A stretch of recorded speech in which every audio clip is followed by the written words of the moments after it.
नमस्ते दोस्तों, त्रिज्या व्यास यूट्यूब चैनल पर आप सभी का हार्दिक स्वागत है। दोस्तों, आज का हमारा जो यूट्यूब का जो टॉपिक है, इस सेशन का जो टॉपिक है वो है शिक्षण यानी एजुकेशन। एजुकेशन क्या होता है? जो हम पढ़ते हैं, जो किताबों में पढ़ते हैं, क्या वही शिक्षण है? क्या हमारा जो व्यावहारिक ज्ञान है, जिसके बल पर हम इतने सारे काम कर सकते हैं, क्या उसे शिक्षण कहते हैं? या फिर दुनियादारी जो ज़िंदगी से चार हाथ करके हम जो अपना यश कमाते हैं, हम हमारी जो सुख समृद्धि कमाते हैं, कोई भी काम करते हैं, उसे हम शिक्षण कहते हैं। तो इन चीज़ों के बारे में आज हम इस वीडियो में जानेंगे। जी हाँ दोस्तों, एक ओवरऑल जो एस्पेक्ट है इस टॉपिक का वो तो मैंने इन लाइनों में आपको दे ही दिया है कि शिक्षण किसे कहते हैं। तो शिक्षण के तो वैसे ही दो प्रकार हैं। जो हम बेसिक एजुकेशन जो लेते हैं स्कूल, कॉलेजेस, विद्यापीठों की ओर से, वो शिक्षण का एक भाग हुआ। और जो दूसरा भाग है शिक्षण का वो है व्यावहारिक ज्ञान का। जी हाँ दोस्तों, व्यावहारिक ज्ञान जिसमें हम जिस हिसाब से जीवन जीते हैं, जिस हिसाब से हम जीवन की परिभाषा समझते हैं, उसका ज्ञान होना भी एक व्यावहारिक ज्ञान होता है और वो भी एक शिक्षण का भाग होता है। दोस्तों, ये दो जो चीज़ें हैं, जो पुस्तकी ज्ञान है, जो हम स्कूल, कॉलेजों, विद्यापीठों में जाकर जो प्राप्त करते हैं, उसका भी एक अलग महत्व है। जी हाँ दोस्तों, क्योंकि ये जो ज्ञान है वो हमें एक लेवल मेंटेन करने में मदद करता है। लेवल कौन सा लेवल? बुद्धि का लेवल। ये हमें यहाँ तक लाकर रख देता है एक मीडिएटर पर, उससे नीचे गिरने नहीं देता।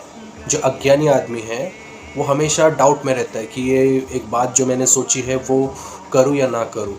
लेकिन एक शिक्षित आदमी जो है, जिसने पूरा अभ्यासक्रम अपना ठीक तरीके से ख़त्म किया है, उसमें उत्तीर्ण हुआ है, वो इस लेवल पर रहता है, द मीडिएटर लेवल, जिससे वो नीचे नहीं गिर सकता। शिक्षण जो है, जो हम अभ्यास करते हैं, जो हमारा एजुकेशन है, basic education from school and colleges, वो हमें इस लेवल पर लाकर एक तसल्ली देता है कि इससे हम नीचे नहीं गिर सकते। कोई पैनिक बटन नहीं आएगा, कोई पैनिक सेट इन नहीं होगा, कोई कन्फ्यूजन नहीं होगी। It is all clear in mind कि हमें किस विजन से आगे बढ़ना है।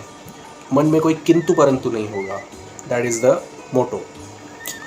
तो ये जो स्तर है, इसको मेंटेन रखता है अपना एजुकेशन। अब उसको इस मीडिएटर लेवल से ऊपर कैसे लेकर जाना है, ये हर एक की अपनी अपनी स्किल होती है, हर एक की अपनी अपनी समझ होती है। तो बेसिकली ये जो एजुकेशन हम लेते हैं स्कूल, कॉलेज और विद्यापीठों से, वो हमें एक मध्य क्रम का एक स्तर मेंटेन करने में मदद करता है, जिससे हम नीचे नहीं गिर सकते। कोई पैनिक सेट इन नहीं होता, कोई कन्फ्यूजन सेट इन नहीं होता। तो वो चीज़ हमें वहाँ पर मदद करती है। जो ये बीच की जो लेवल है, जो मध्यम स्तर है, उससे ऊपर कैसे जाना है, जीवन में आगे यशस्वी कैसे होना है, वो उस शिक्षण के परिभाषा को समझकर, उसके जो डिटेलिंग को समझकर, उसको सही जगह से जीवन में अप्लाई करके हम अपने जीवन मान को उस मध्यम लेवल से ऊपर की तरफ, मतलब यश की तरफ लेकर जा सकते हैं। जी हाँ दोस्तों, शिक्षण जो है, किसी भी प्रकार का शिक्षण हो, वो हमें कहीं ना कहीं एजुकेट करता रहता है। तो ये हुआ हमारा पुस्तकी ज्ञान के बारे में। अगर सामान्य ज्ञान के बारे में अगर बात करें, व्यवहारिक ज्ञान जो हमें दुनिया से लड़ने के लिए प्रेरित करता है, दुनिया में जो हम काम करते हैं उसमें यश दिलाने के लिए, उसमें एक सक्सेस लाने के लिए, उसमें एक्सेलेंस लाने के लिए जो हमें व्यावहारिक ज्ञान लगता है, उसका स्तर क्या होता है? दोस्तों, ये चीज़ें ऐसी हैं जो हमें पुस्तकों में नहीं मिलती, वो हमें खुद के अनुभव से हम पा लेते हैं। वो चीज़ें, हर एक चीज़ का जो सॉल्यूशन है वो हम हमारे अनुभव से या फिर किसी ज्ञानी व्यक्ति से, अनुभवी व्यक्ति से हम पूछ कर, हम सलाह लेकर वो चीज़ों में मार्गक्रमण करते रहते हैं। हर चीज़ों का सलूशन पुस्तकों में नहीं मिलता, ये भी एक बहुत बड़ा सच है। पुस्तकें क्या होती है, जो अनुभवी व्यक्ति होते हैं, ज्ञानी व्यक्ति होते हैं, वो अपने अनुभव के दम पर, अपने जो उनका अनुभव का वापर करके, उन्हें जो उस पर्टिकुलर सब्जेक्ट में जो यश मिला है, जो सक्सेस मिला है, उसका विवरण उन पुस्तकों में होता है। लेकिन दोस्तों, समय बदल रहा है, समय हर बार बदल रहा है। ये जो डिजिटल वर्ल्ड है, इसमें समय हर पल तेज़ गति से बढ़ रहा है। तो उस हिसाब से जो नॉलेज है उसकी अपडेटिंग भी बहुत ज़रूरी होती है। पुस्तकें जो है उसमें कुछ बेसिक जो चीज़ें हैं, जी हाँ दोस्तों, जो बेसिक चीज़ें हैं वो कभी नहीं बदलती, लेकिन उसके ऊपर का जो बचा हुआ ज्ञान है वो हमेशा बदलता रहता है। तो पुस्तकें हमें एक हद तक मदद करती हैं प्रॉब्लम का सॉल्यूशन ढूंढने में, लेकिन उसके आगे कौन हमें हेल्प करता है? हमारी खुद की मति, हमारा खुद का इनोवेशन, हमारा खुद का इम्प्रोवाइजेशन, हमारा समय के साथ चलना, समय के साथ प्रश्नों के उत्तर ढूंढना, व्यावहारिक ज्ञान का होना, अनुभव का वापर करना, ये जो चीज़ें हैं वो भी एक शिक्षण के रूप में ही हम सीखा करते हैं। और ये ऑटोमेटिकली होता है, कोई ये नहीं कह सकता कि भाई मैं व्यावहारिक ज्ञान आज से सीखने जा रहा हूँ या फिर मैं फुली व्यावहारिक ज्ञान के ही पीछे लगूंगा। नहीं, ऐसा नहीं होता। हमारी जो बुद्धि है उसका विकास ही भगवान ने इस तरीके से करके दिया है कि हम जो भी चीज़ करते हैं, जो भी काम हम करते हैं, उसका ज्ञान हमें ऑटोमेटिकली होते ही जाता है। जी हाँ दोस्तों, हम कौन सा भी काम करें उसका एक तरीके से हम काम करते हैं, लेकिन एक समय ऐसा आता है कि हम उस काम करने में, उस काम को यशस्वी रीत्या करने के हिसाब से उस काम का जो एक तरीका है उसके अलावा अलग अलग तरीके भी सोचते रहते हैं। ये हमारी नेचुरल टेंडेंसी है माइंड की। जी हाँ दोस्तों, ये हमारी फितरत है दिमाग की कि हम एक ही तरीके से कोई काम करने के बाद उस काम में अलग अलग तरीके ढूंढते रहते हैं। अलग अलग तरीक़ों से वो काम, मतलब कुछ काम हैं जिन्हें समय ज़्यादा लगता है, फिर हम तरीका बदल कर उसमें कम समय में वो काम कैसे करें ये सीखते हैं। कुछ कामों में कुछ एक तरीका ऐसा होता है जिसमें कुछ डेफिनेट रिजल्ट्स ही मिलते हैं कि इसमें सिर्फ 4 रिजल्ट्स ही मिल रहे हैं, लेकिन अगर उसका तरीका बदल दिया जाए तो उसमें 8 रिजल्ट्स भी आ सकते हैं। तो ऐसे जो परम्यूटेशंस, कॉम्बिनेशंस जो है, उस हिसाब से हमारा बुद्धि का विकास होते रहता है, हमारा अनुभव का विकास होते रहता है। तो ये सब चीज़ें हैं, ये ज्ञान की चीज़ें हैं, ये शिक्षण की चीज़ें हैं। जी हाँ दोस्तों, ये सारा आपका शिक्षण ही है। आप सीखते रहते हैं, इस हिसाब से आप किसी भी प्रॉब्लम का सॉल्यूशन ढूंढते हैं, किसी भी चीज़ का आंसर ढूंढते हैं, किसी भी जिम्मेदारियों को समझकर उन्हें अच्छी तरीके से आप उन जिम्मेदारियों को निभाते हैं। उसके पीछे होता है ये शिक्षण, ये एजुकेशन। जो व्यावहारिक ज्ञान, अनुभव का हम जो वापर करते हैं वो भी शिक्षण में ही गिना जाता है। तो दोस्तों, हिस्ट्री के बारे में अगर देखा जाए तो एक बेसिक शिक्षण क्या हुआ करता था। सनातन हिंदू धर्म में 4 आश्रमों का वर्णन किया हुआ है। 4 आश्रमों का, वो है ब्रह्मचर्य, गृहस्थाश्रम, वानप्रस्थाश्रम और संन्यासाश्रम। जी हाँ दोस्तों, इसमें जो ब्रह्मचर्य आश्रम है इसका बेसिकली इसको पहले रखा हुआ है और ये बहुत ही महत्वपूर्ण है, इसके लिए इसको इसमें इंक्लूड किया गया। ब्रह्मचर्य आश्रम जो है वो है विद्यार्थी दशा। किसी भी आदमी के लिए, किसी भी व्यक्ति के लिए जो ब्रह्मचर्य आश्रम है वो बहुत ही महत्वपूर्ण हुआ करता था उस ज़माने में, जिसमें सिर्फ आपको सीखना है, अध्यापन, किसी भी चीज़ का, हमारे विषय का, ज्ञान का अध्यापन करना हुआ करता था, अभ्यास करते थे, उसमें कोई डाइवर्जन नहीं था। उन ज़मानों में विद्यापीठ हुआ करते थे। कौन से विद्यापीठ? अगर हम उदाहरण के तौर पर अगर देखें तो वो थे नालंदा, पाटलिपुत्र, तक्षशिला, ये कुछ विद्यापीठों के नाम हैं। जी हाँ दोस्तों, वहाँ पर पूरे जग भर से विद्यार्थी वहाँ पर आकर सीखा करते थे। वो एक गुरु की एक कुटी थी, गुरु का एक विद्यापीठ था, गुरु का पूरा वो आश्रम था जहाँ पर पूरे जग भर के विद्यार्थी आकर वहाँ पर सीखा करते थे।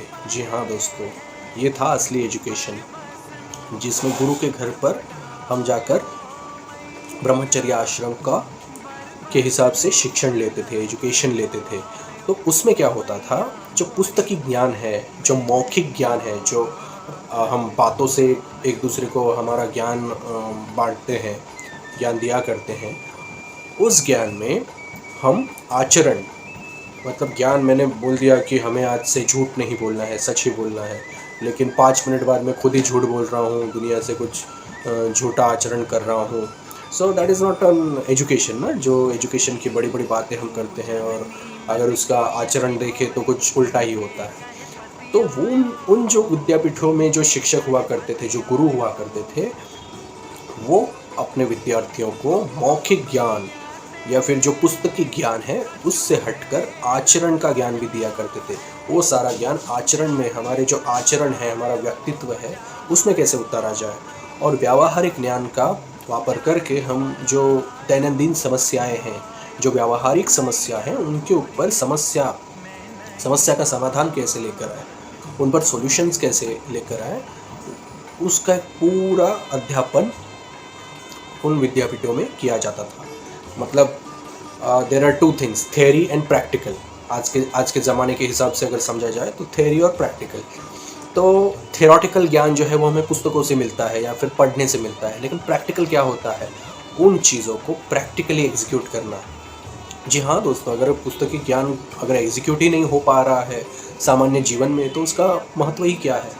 अगर वो प्रैक्टिकलिटी में अगर वो उतार नहीं सकते तो उसका महत्व क्या है? अगर मैं कोई रिसर्च कर रहा हूँ, कोई साइंटिफिक आविष्कार कर रहा हूँ, अगर वो मेरे पुस्तक में, मेरे थियोरी बुक में वो अगर सक्सेस मुझे दिला रही है, लेकिन प्रैक्टिकल एस्पेक्ट्स में व्यवहारिक दृष्टि से वो एग्जीक्यूट नहीं हो पा रहा, तो फिर उस ज्ञान का महत्व ही क्या है? वो सिर्फ एक पुस्तकी ज्ञान बनकर रह जाएगा।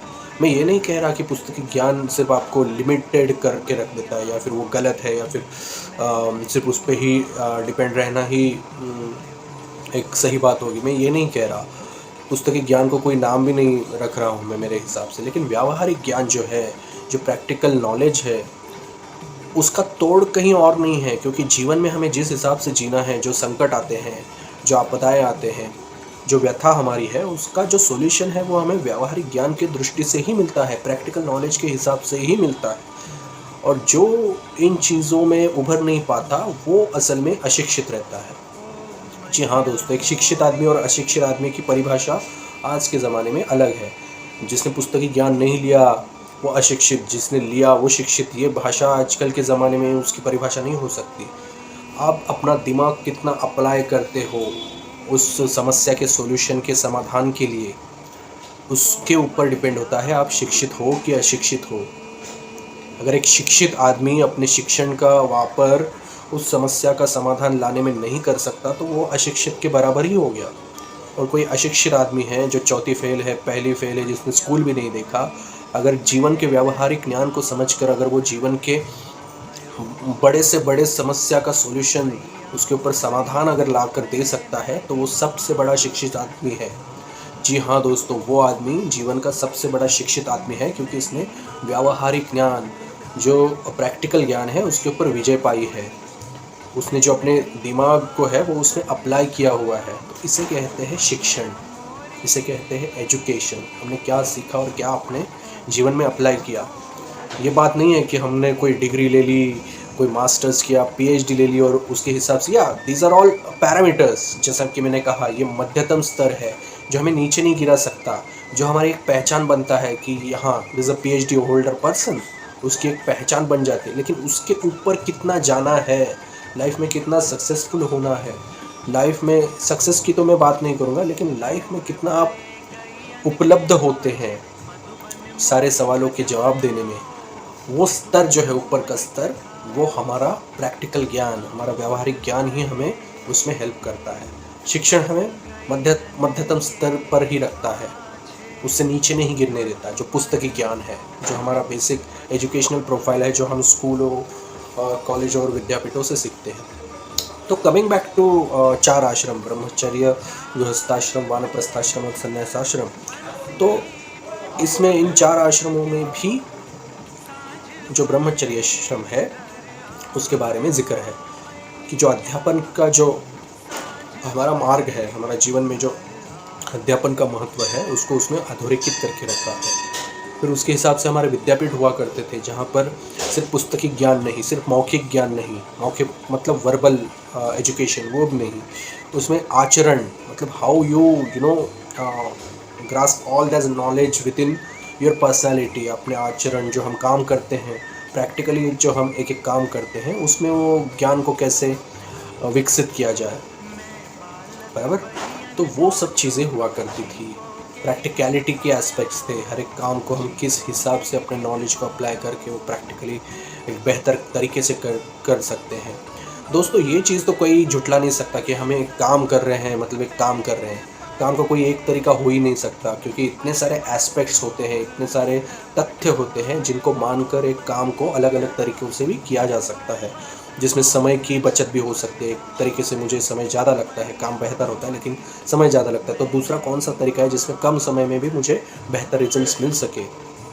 बराबर, कुछ मटेरियल्स हैं उसमें एक अलग समय लगता है, एक अलग दर्जा मिल जाता है उस काम में, लेकिन अलग मटेरियल यूज़ करके वो काम, वो प्रोडक्ट कैसे अलग तरीके से हमें मिल पा सके, तो ये सारी चीज़ें भी उसमें मेंशन्ड है। इन सारी चीज़ों का भी उतना महत्व होता है, तो उसे समझना, उसको आचरण में लाना एक शिक्षित या अशिक्षित को उसमें फ़र्क करा देती है। वो आदमी कौन शिक्षित है या अशिक्षित है उसमें समझ में आ जाता है। तो शिक्षण का ये महत्व ही अलग है। आज के ज़माने में ये जो विद्यापीठ हुआ करते थे, नालंदा, पाटलिपुत्र, तक्षशिला, उसमें से कई सारे विद्यापीठ जो है वो विदेशी आक्रांताओं ने जला दिए, क्योंकि उन्हें इस मुल्क पर राज करना था, इस पर साम्राज्य बनाना था। तो उस हिसाब से उन्होंने क्या किया, जो ज्ञान की जो पोटली थी उसे ही जला दिया। मतलब ज्ञान ही नहीं रहेगा लोगों के पास तो वो हमारे गुलाम बनकर रहेंगे। ये बेसिक उनकी एक थियोरी थी, और उस हिसाब से उन्होंने वो विद्यापीठ जला दिए। वो ज्ञान के भंडार, वो ग्रंथ, वो सब जला दिए।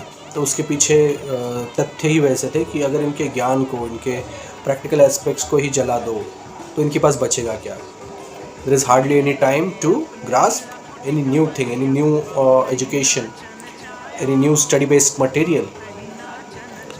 तो विदेशी आक्रांताओं ने वो किया। अंग्रेज़ों ने क्या किया, अंग्रेज़ों ने जो हमारी शिक्षण पद्धति थी उसको नष्ट करके जो स्कूलों कॉलेजों वाला जो रटने वाला जो माध्यम है उसे तैयार किया। हम ज़्यादा से ज़्यादा क्या करते हैं आजकल की स्टडीज़ में, रटने का ही काम करते हैं। पुस्तकी ज्ञान है, प्रैक्टिकल के लिए समय किधर है। साइंस का भी जो सब्जेक्ट है उसमें कुछ मार्क्स प्रैक्टिकल के लिए होते हैं, और उसमें जो सीखा जाता है वो असल में याद भी रहता है।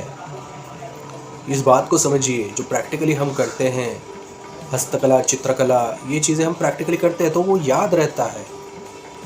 गणित का एक प्रमेय भी अगर हम सॉल्व करते हैं तो वो चीज़ हमें याद रहती है।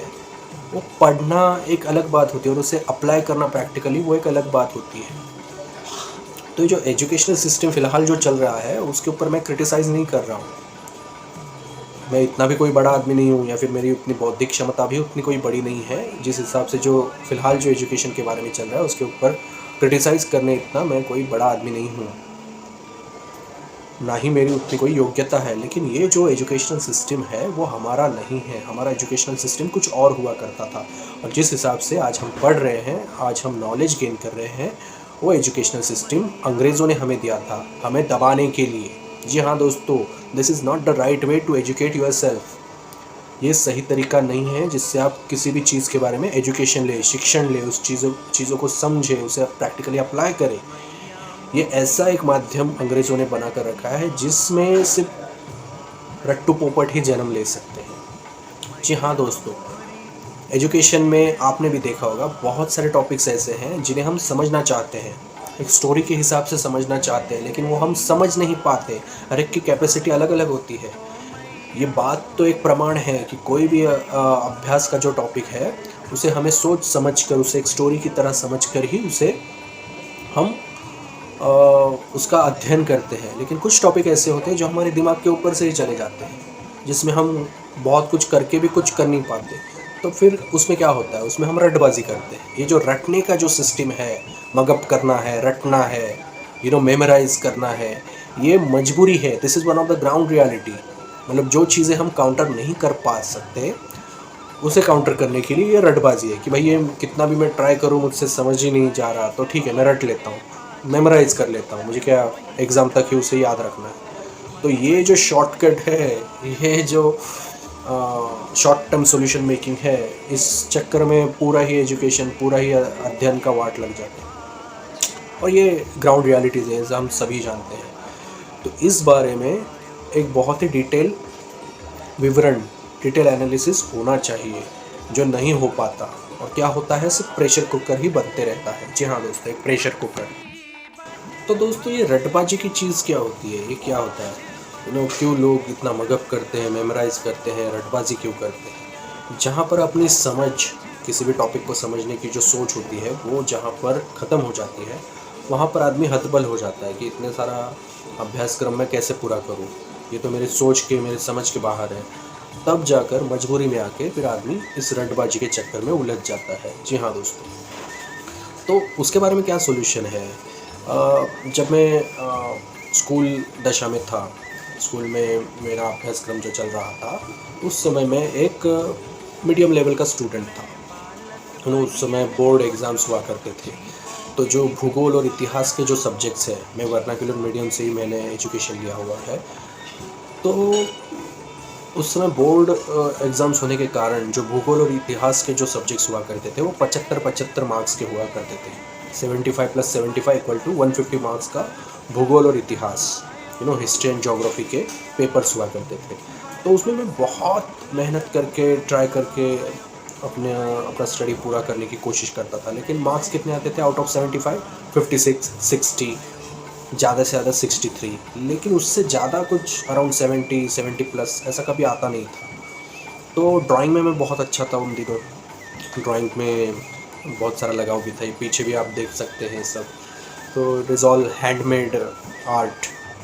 जो ऑयल पेंट है, ये देख रहे हैं आप, ये पूरा चमक रहा है, लाइट के गिरने की वजह से चमक रहा है। It is all oil paint. ये ड्यूरेबल भी रहता है और जैसा हम चाहते हैं वैसा वॉल पेंटिंग हम बना सकते हैं। तो ये सब मेरे ड्राइंग के स्किल्स की देन है। तो उन दिनों में ड्राइंग में अच्छा था और ड्राइंग के शिक्षक हमारे बहुत ही अच्छे थे, जो हमें समझा करते थे। जी हाँ दोस्तों, वो हमें बहुत ही अच्छे तरीके से समझाया करते थे। जिस हिसाब से हमें प्रॉब्लम्स आते थे उसका सॉल्यूशन हमें प्रैक्टिकल तरीके से दिया करते थे। तो वैसे भी एक बार मैं स्कूल होने के बाद क्लास में ही बैठा था, कुछ अलग सोच रहा था, तब मेरे ड्राइंग के शिक्षक वहाँ पर आए और उन्होंने देखा कि ये ऐसे क्यों बैठा हुआ है, ये कभी, उन्होंने मुझे ऐसे कभी देखा नहीं था। तो बेसिकली मुझे वैसा देखने के बाद वो अचंभित हुए और मेरे पास आकर उन्होंने पूछा, मतलब प्यार से पूछा कि क्या हुआ, आज तुम ऐसे क्यों बैठे हो, हमेशा तुम एक्टिव रहते हो, कुछ ना कुछ करते रहते हो, आज ऐसे बुझे बुझे से क्यों हो। तो मैंने मेरी जो प्रैक्टिकल समस्या थी वो उनके सामने रखी कि सर, हिस्ट्री और ज्योग्राफी ऐसे सब्जेक्ट्स हैं जिसमें अराउंड 56-60 मार्क्स ही मिलते हैं आउट ऑफ 75, लेकिन उससे ज़्यादा मैं बढ़ नहीं पाता। बहुत सारे सॉल्यूशंस मैंने खुद के हिसाब से ट्राई किए, लेकिन बात कुछ बन नहीं रही। How can I break that 60 का barrier and I can go up and up till 70-75। तो ये बात सुनकर सर हंसने लगे। मैं पूछा, सर आपके पास कुछ सॉल्यूशन हो तो प्लीज़ मुझे दीजिएगा। तो उन्होंने क्या कहा कि देखो, तुम्हारे पास सब्जेक्ट्स कौन से, किन सब्जेक्ट्स के बारे में तुम बात कर रहे हो, these our history and geography. तो उन्होंने मुझे कुछ सवाल पूछे कि ऑस्ट्रेलिया के कुछ शहरों के नाम तुम्हें याद है। तो मैंने कहा हाँ जी याद है, कुछ शहर तो मैं जानता हूँ ऐसे, मेलबर्न है, Sydney, Adelaide, Canberra, Perth, Hobart है, एडिलेड, ब्रिस्बेन है। तो उन्होंने कहा इतने सारे शहर तो तुम कैसे जानते हो, ये तो पुस्तकों में भी नहीं है। तो मुझे एक्चुअली क्रिकेट का लगाव था, सर को भी था क्रिकेट का लगाव। तो मैंने कहा सर, क्रिकेट मैचेस हुआ करते हैं, उसमें इन शहरों में स्टेडियम हुआ करते हैं, तो उसके हिसाब से मुझे ये स्टेडियम के नाम पता है। ठीक है, फिर उन्होंने दूसरा सवाल किया कि वेस्ट इंडीज़ में, जो वेस्ट इंडीज़ कैरिबियन है, वहाँ टेस्ट मैचेस सुबह कितने बजे शुरू होते हैं भारतीय समय काल के हिसाब से। मतलब भारतीय समय काल के हिसाब से वेस्ट इंडीज़ में तो रात को 7 बजे मैचेस शुरू हुआ करते हैं, जहाँ पर डे लाइट मैचेस हुआ करते हैं। ठीक है, अफ्रीका में कितने बजे होते हैं, अफ्रीका में 1:30 बजे होते हैं भारतीय समय के अनुसार। जिम्बाब्वे में कितने बजे होते हैं, 12:30 से 1 बजे तक जिम्बाब्वे में मैचेस शुरू हुआ करते हैं। ठीक है, इंग्लैंड में अराउंड 3:30 बजे भारतीय समय काल के अनुसार। ऑस्ट्रेलिया में सुबह 5 बजे, न्यूजीलैंड में सुबह 3 या 3:30 बजे। तो उन्होंने कहा इतना सारा नॉलेज तो तुम्हारे पास है, ये कहाँ से मिला, क्या तुम्हें पुस्तकों में पढ़ा। तो मैंने कहा नहीं सर, ये क्रिकेट की मेरी एक लगाव की बात है, तो उस हिसाब से मैं ये चीज़ें जानता हूँ। तभी सर ने मुझे कहा कि ये जो चीज़ें हैं तुमने as a story, as a एक दृश्य, एज अ स्टोरी के हिसाब से तुमने ये चीज़ें जानी और समझी, उसके वजह से ये चीज़ें तुम समझ पाए और तुम्हारे मेमोरी में ये चीज़ें रह पाई और बहुत अच्छी तरीके से रह पाई, because you learn it as a story. तो जो भूगोल है, इतिहास है, साइंस के सब्जेक्ट्स हैं, जो भी थियोरेटिकल सब्जेक्ट्स हैं जिसमें लिखा पढ़ी बहुत है, उन चीज़ों में एक सिंपल सॉल्यूशन है कि वो आप स्टोरी के हिसाब से उसका अध्ययन कीजिए। जी हाँ दोस्तों, एक कथा के रूप में आप उन सब्जेक्ट्स को जानिए, उनके बीच के सॉल्यूशन के बारे में आप सोचें। जी हाँ दोस्तों, जब भी कोई चीज़, जब भी कोई मैटर, जब भी कोई कथा हो, जब भी कोई प्रसंग हो, जब भी कोई एक अभ्यासिका का हम अभ्यास कर रहे हों, तो उसे हम एक स्टोरी, एक कथा के रूप में अगर हम उसे सोचें और समझें, तो वो जो पर्टिकुलर स्टडी का मटेरियल है वो हमारे दिमाग में दूर दूर तक रह जाता है। उसे मेमोराइज, रटबाजी, मगअप करने की भी ज़रूरत नहीं होती। तो ये सिंपल सॉल्यूशन हमारे ड्राइंग के सर ने हमें मुझे दिया था उस समय। वो उस घटना ने मेरे पूरे स्टडी वाले करियर को ही बदल कर रख दिया। जी हाँ दोस्तों, वहाँ से मेरी जो स्टडी थी वो एक अलग ही लेवल पर चली गई, स्काई रॉकेट हो गई। जो 60 मार्क के बैरियर को मैं सोच रहा था, समझ रहा था कि कैसे तोड़े, वो आसानी से टूट गया। और तब से हिस्ट्री और ज्योग्राफी में मेरे मार्क्स आने लगे आउट ऑफ 75 अराउंड 70 के नीचे मैंने कभी मुंह नहीं देखा मार्क्स का। It is always 70 plus, 70, 71, 72, 73। 73 के ऊपर आप नहीं जा सकते थे, क्योंकि कुछ मार्क्स जो थे वो काट दिया करते थे शिक्षक। तो कभी 100% मार्क्स 75 आउट ऑफ 75 नहीं आया करते थे, ज़्यादा से ज़्यादा 73। तभी मेरा जो स्कोर था वो 73 तक पहुंचा करता था, दोनों हिस्ट्री और ज्योग्राफी। जो मेरा बैरियर था 56-60 मार्क्स का, वो आसानी से टूट गया। और पेपर मेरा कितना भी गंदा जाए, कितना भी मेरा बुरा जाए, तो भी 65 के नीचे तो मुझे कभी मार्क्स नहीं आए उसके बाद। तो ये चीज़ों का सर ने मुझे क्या बताया था, ड्राइंग सर ने एक सिंपल सा सॉल्यूशन बताया कि ये जो लिखा पढ़ी वाले जो सब्जेक्ट्स होते हैं उसमें आप स्टोरी के हिसाब से आप चलिए, उन चीज़ों को स्टोरी के हिसाब से समझिए, फिर आपको घटनाएं याद रहेंगी, प्रसंग याद रहेंगे। ये हिस्ट्री, ज्योग्राफी, साइंस के जो परिमाण है, साइंस को कैसे आप याद कर सकते हो। तो उन्होंने मुझे सिंपल सॉल्यूशन दिया, भाई तुम तो चित्रकला में माहिर हो, चित्र बहुत ही अच्छा निकालते हो, ड्राइंग अच्छा निकालते हो। साइंस में क्या होता है, इट इज़ ऑल टेक्निक। एक पूरा मैकेनिज्म कैसे चलता है, कौन सी प्रक्रियाएं कैसे चलती है, उसके डायग्राम्स रहते हैं, वो डायग्राम्स को समझो। अगर उस चीज़ का, उस प्रक्रिया का डायग्राम नहीं है, तो अपने इमेजिनेशन के हिसाब से एक स्केच बनाओ। वो स्केच ही तुम्हें गाइड करेगा पूरी प्रोसेस के हिसाब से।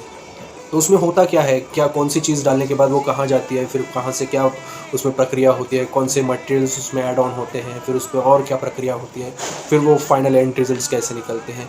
This is all a story. एक मैकेनिज्म है, एक स्टोरी है, उसमें एक स्केच बनाओ और उस स्टोरी को आप पढ़ो। जी हाँ दोस्तों, अगर उसमें स्केच भी नहीं बना होगा पुस्तकों में, तो आप वो स्केच बनाओ अपने इमेजिनेशन के हिसाब से, और उस स्केच को आप जब समझोगे तो पूरा उसका जो कॉन्सेप्ट है वो आप समझ जाओगे। उसके पीछे क्या होता है, स्टोरी क्या होती है, कॉन्सेप्ट ही तो होता है। तो कॉन्सेप्ट समझने के बाद फिर उसे उस साइंटिफिक भाषा में, उन टर्मिनोलॉजीज में आपको सिर्फ कन्वर्ट करके सामने पेपर में लिखना है।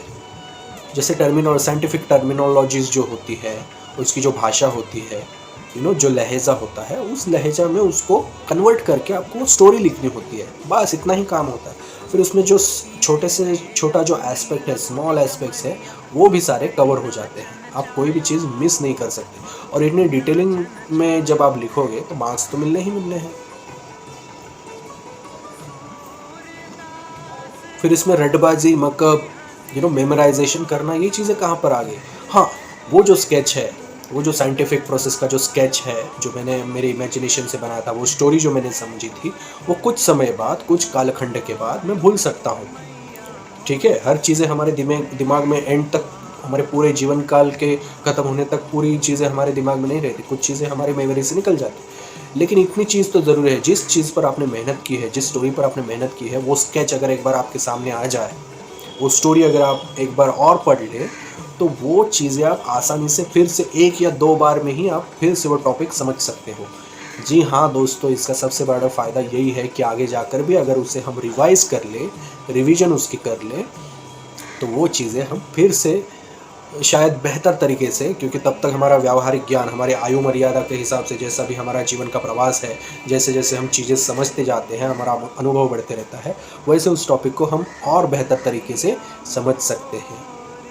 तो ये चीज़ें हैं जिसे हम शिक्षण कहते हैं। शिक्षण वो नहीं जो हम पुस्तकों में जो पढ़ते हैं, जो रटते हैं, मगअप करते हैं, मेमोराइज करते हैं और बाद में भूल जाते हैं। एग्ज़ाम होने के बाद भूल जाते हैं, दिस इज़ नॉट, उसे शिक्षण नहीं कहा करते। ये अंग्रेज़ों ने हमारे ऊपर लादा हुआ शिक्षण का एक एजुकेशन सिस्टम है जो सही नहीं है। उन्होंने हमारा जो सामाजिक ह्रास है, जो बुद्धिमत्ता का ह्रास होने के लिए हमको गुलाम, बेसिकली हमें गुलाम बनाने के लिए ये एजुकेशन सिस्टम बनाया था। हमारा एजुकेशन सिस्टम, भारतीय संस्कृति का जो एजुकेशनल सिस्टम है, वो दुनिया का सबसे स्ट्रॉन्गेस्ट, सबसे बलशाली, सबसे प्रभावशाली ऐसा एजुकेशनल सिस्टम था, जो विद्यापीठों का था, जो ग्रंथों का था, जो आचरण बेस्ड जो शिक्षण हम लिया करते थे, उसमें वो था, जो मिटाया गया। विदेशी जो आक्रांताएँ आए थे, उन्होंने वो मिटाया, जानबूझ के वो स्टडी करके उन्होंने मिटाया कि अगर ये ज्ञान, अगर ये जनता अगर ले रही है तो इन पर हम राज कर ही नहीं सकते। हम किसके ऊपर राज कर सकते हैं, किन लोगों पर रूल करके हम अपना साम्राज्य बना सकते हैं? जो दबे कुचले लोग हैं, जो दुर्बल लोग हैं, उनके ऊपर ही। अगर आदमी दिमागी रूप से, ज्ञान के रूप से अगर सशक्त है, तो उसके ऊपर विजय पाना बहुत ही मुश्किल चीज़ होती है। ये चीज़ें विदेशी आक्रांताओं ने जानी, समझी, उसके ऊपर स्टडी किया, और फिर जो समस्या का केंद्र बिंदु था, जो हमारे विद्यापीठ थे, हमारे जो ग्रंथ थे, हमारे जो सारे स्टडी मटेरियल थे, रिसर्च थी, उन सारों को जला दिया, नष्ट कर दिया। कोई एक विद्यापीठ तो ऐसा था, वो 3-3, 6-6 महीनों तक जल रहा था, 3 महीनों तक जल रहा था। उसमें जो आग लगाई गई थी हमारे पुस्तकों, ग्रंथों को, स्टडी मटेरियल को, वो 3 महीने तक जल रहा था उस भट्टी में। तो सोचिए कि वो कितना सारा स्टडी मटेरियल हमारे सभी विकसित अभ्यासक लोगों ने अब तक जमाया हुआ था। फिर अंग्रेज़ों ने आकर एक ऐसी एजुकेशनल सिस्टम बनाई जिसका गलत परिणाम हम आज तक भुगत रहे हैं। एजुकेशन वो नहीं है जो आजकल चल रहा है। इसमें मैं ये नहीं कह रहा हूँ कि मैं कुछ अलग कर रहा हूँ, मेरा भी बेटा, मेरा भी परिवार, मैं खुद उसी एजुकेशन सिस्टम में पढ़े हैं। लेकिन जब आप सिस्टम में होते हैं, तब आप उस सिस्टम को समझकर उसे बदलने का प्रयास कर सकते हैं। तो वही एक प्रयास चल रहा है, लेकिन वो कुछ अलग, फिर से कोई एक सामान्य रूप का आदमी कोई विद्यापीठ तो नहीं बना सकता। लेकिन हाँ, इतना तो कर सकता है, जो सब्जेक्ट हम पढ़ रहे हैं, जो अभ्यास हम कर रहे हैं, वो जिस प्रक्रिया से कर रहे हैं, उस प्रक्रिया को हटाकर उसे एक स्टोरी की तरह समझें। हर एक टॉपिक को एक स्टोरी की तरह समझें। स्टोरी मतलब क्या होता है? एक कॉन्सेप्ट होता है, उस कॉन्सेप्ट को समझें। उसमें रटबाजी, मेमोराइजेशन या फिर कोई मगअप करना, ये चीज़ें नहीं हो पाती। आपका लगाव ही इस हिसाब से होगा कि आप उस सब्जेक्ट को एक स्टोरी की तरह ही पढ़ोगे, एक डायग्राम के हिसाब से ही आप उसे ध्यान में रखोगे।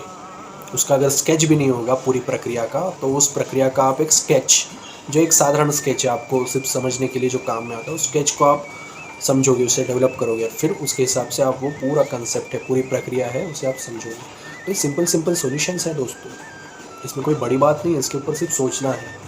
सोचने के ऊपर भी अगर उसके ऊपर सॉल्यूशन नहीं मिलता है, तो किसी अनुभवी आदमी के साथ बैठकर उसके सॉल्यूशन के बारे में बात कीजिए। जी हाँ दोस्तों, जो नॉलेजेबल अनुभवी लोग हैं, वो कैसे सक्सेस पा लेते हैं, वो कैसे अपने जीवन में आगे बढ़ते हैं, वो हर एक जो जीवन में जो समस्या आती है उसके ऊपर सॉल्यूशन वो ढूंढते हैं। प्रैक्टिकल तरीके का जो व्यवहारिक ज्ञान जो हम बोलते हैं, उस हिसाब से वो सॉल्यूशन ढूंढते हैं।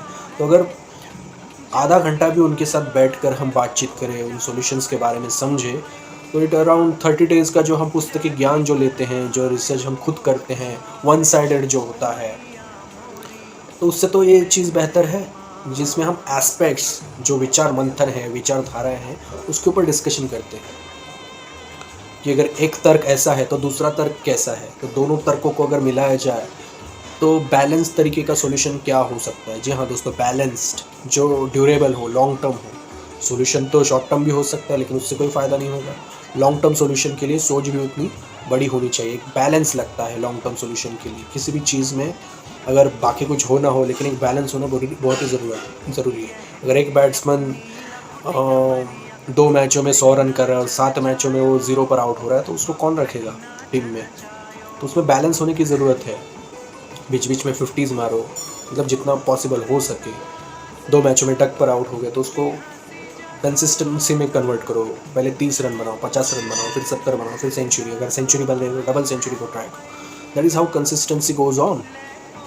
तो ये सारी चीज़ें होती हैं जो हमें शिक्षण के रूप में हमें गाइड करती हैं। शिक्षण क्या होता है? आखिर ज़माने से ही तो 4 हाथ लड़ाने हैं, 2-2 करके 4 हाथ लड़ाने हैं। ज़माने से ही लड़कर हमें हमारी जो प्रसिद्धि है, जो सक्सेस है, जो हमारा अचीवमेंट्स है, वो सारा कमाना है। तो पुस्तक तो हर बार तो हमें गाइड नहीं कर सकती। कुछ ऐसी चीज़ें हैं जो अनुभव से ही हमें हम प्राप्त कर सकते हैं। जो ग्राउंड रियलिटीज़ हैं, जो प्रैक्टिकल एस्पेक्ट्स हैं, उनको एनालाइज करके ही हम आगे जा सकते हैं। तो इसे कहते हैं शिक्षण। अब इसका प्रैक्टिकल उदाहरण कहाँ पे दे सकते हैं? जो बिजनेसमैन होते हैं, जिन्हें हम कहते हैं ये तो भाई चौथी फेल है, ये तो अंगूठा छाप है, लेकिन वो एक यशस्वी बिजनेसमैन कैसे बन सकता है? Because he have conquered all those practical learnings. जो प्रैक्टिकल लर्निंग्स है, मैं ये नहीं कह रहा हूँ उसने कुछ गलत तरीके से उसने कुछ ये किया है। ऐसे बहुत ही लोग होते हैं जो गलत तरीके से सक्सेस को पा लेते हैं, लेकिन वो एक लेवल तक आगे नहीं बढ़ पा सकते। जो क्लास है, जो किसी भी चीज़ को अचीव करने का जो क्लास होता है, जो परिमाण होते हैं, उसका कोई तोड़ नहीं होता। उसके ऊपर कोई दूसरा क्या बोलते हैं, रिप्लेसमेंट नहीं होता। तो गलत तरीके से भी जो सक्सेस पा लेते हैं, उसकी भी एक सीमा होती है, उसके ऊपर वो बढ़ नहीं सकते। लेकिन वो जो चौथी फेल आदमी है, वो अंगूठा छाप आदमी है, जिसने प्रैक्टिकल लर्निंग्स को जीता है, जो समझ पाया है कि what are the ground realities, उन्हें कैसे काउंटर करना है। जो प्रैक्टिकल लर्निंग्स है, उसको समझकर वो आगे बढ़ता है और अपने बिजनेस को आगे बढ़ाता है। और क्या करता है, वो पढ़े लिखे आदमियों को, रिसर्च वाले आदमियों को अपने अंडर काम पे रखता है, उन्हें जॉब दिलाता है। तो ये प्रैक्टिकल चीज़ें हमने देखी हैं। वो कैसे आगे बढ़ते हैं? क्योंकि उन्होंने जीवन के जो लर्निंग्स हैं, दुनिया के जो प्रैक्टिकल लर्निंग्स हैं, उन्होंने जिया हुआ है, समझा है, इसके लिए वो आगे है। बहुत सारे लोग हमने ऐसे देखे हैं जो पुस्तकी ज्ञान, जो हमारा अध्ययन का जो पीरियड होता है, जो हमारा स्कूल कॉलेज लेवल के जो स्टडी होते हैं, उसमें बहुत आगे होते हैं, टॉप पे होते हैं, मास्टर्स पीएचडी कर लेते हैं, लेकिन ज़िंदगी के रेस में वो हार जाते हैं। क्यों? क्योंकि प्रैक्टिकल जो सॉल्यूशन मेकिंग है वो आती ही नहीं है। उन्हें सिर्फ वो पुस्तकी भाषा ही समझ सकते हैं, लेकिन वो कहाँ तक वो आपको गाइड करेगी? पुस्तक एक माध्यम है जो हमें मध्यतम स्तर तक लेकर आती है, जो हमें गिरा नहीं सकती। वो उनका जो ज्ञान जो हमें होता है, वो हमें मध्यतम स्तर तक ही लेकर आता है, उससे हम गिर नहीं सकते। वो हमें गिरने देता नहीं। जो पुस्तकी ज्ञान है वो हमें पैनिक नहीं होने देता, लेकिन वहाँ से ऊपर बढ़ना, ये हमारी खुद की कैपेबिलिटी है। जी हाँ दोस्तों, ये हमारी खुद की कैपेबिलिटी है। इसे समझना बहुतों के बस की बात नहीं है, ये ऐसे ही होता है।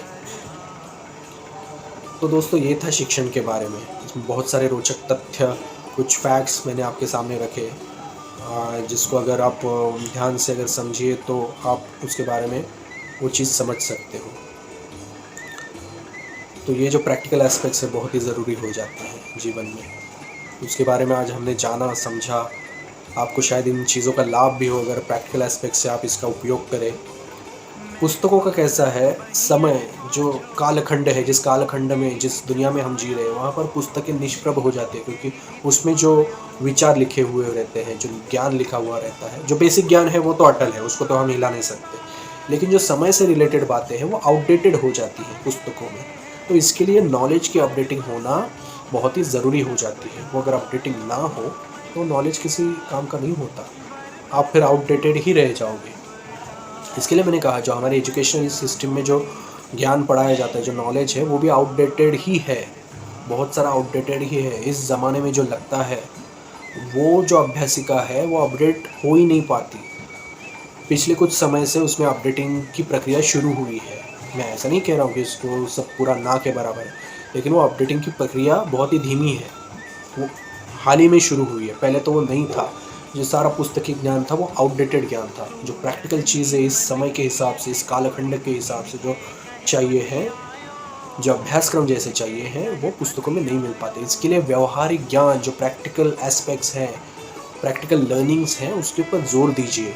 और वो ध्यान में भी रहता है दोस्तों, जो प्रैक्टिकली हम सीखते हैं, जो स्टोरी के रूप में हम देखते हैं, जो कॉन्सेप्ट बनाकर हम जिसे याद रख सकते हैं, वो हम कभी भूल नहीं पाते। तो इन चीज़ों के ऊपर आप फोकस कीजिए। तो कितना भी बड़ा टॉपिक हो, उसको आप काउंटर कर ही सकते हो। तो कोई भी सब्जेक्ट हो, मैथ्स हो, हिस्ट्री, ज्योग्राफी, साइंस हो, ज्योमेट्री हो, अलजेब्रा हो, कुछ भी हो, उसके कॉन्सेप्ट को अगर आप समझ लोगे प्रैक्टिकल तरीके से तो आप उन्हें जीत पाओगे। ये खुद से नहीं होता तो किसी अनुभवी व्यक्ति से जो उसमें स्पेशलाइज्ड है उससे आप बैठकर बातें कीजिए, उसमें सॉल्यूशन मेकिंग के सारे तरीके आप खंगालिए, तो वो भी आदमी आपकी जिज्ञासा देखकर आपको कहीं ना कहीं हेल्प करेगा ही करेगा। उसके बिजी शेड्यूल से उसकी नीयत अगर साफ़ होगी तो आपको वो मदद करेगा ही करेगा। तो बहुत ही बड़ी चीज़ें हैं ये जो सॉल्यूशंस हैं, वो छोटे छोटे सॉल्यूशंस हैं लेकिन उसका काम बहुत ही बड़ा है। तो शिक्षण इसे कहते हैं, उस हिसाब से आप शिक्षित होते हो, तो इसे समझना बहुत ही एक लाजमी सी बात है। तो दोस्तों ये था हमारा आज का एपिसोड शिक्षण के ऊपर। शिक्षण की परिभाषा क्या है, शिक्षण क्या होता है, इसके बारे में आज हमने पूरे विस्तार से जाना है इस त्रिज्या व्यास यूट्यूब चैनल के माध्यम में। अगर ये कंटेंट आपको पसंद आ रहा हो तो इस चैनल को सब्सक्राइब कीजिए, लाइक कीजिए, कमेंट कीजिए और दोस्तों में, परिजनों में इसे शेयर करते रहिए। इसे ढेर सारा प्यार दीजिए और ऐसे ही ज्ञान के लिए, ऐसे ही महत्वपूर्ण टॉपिक्स को समझने जानने के लिए हमारे चैनल देखते रहिए। आपके जो ओवरऑल जो प्रतिक्रिया हैं, आपका जो सहयोग है, इससे हमें मोटिवेशन मिलता है और ढेर सारा काम, क्रिएटिव काम करने में हमें मोटिवेशन मिलता है। तो ऐसे ही हमारे चैनल को सहयोग दीजिए। आपको ढेर सारा प्यार और फिलहाल के लिए धन्यवाद जी, नमस्कार।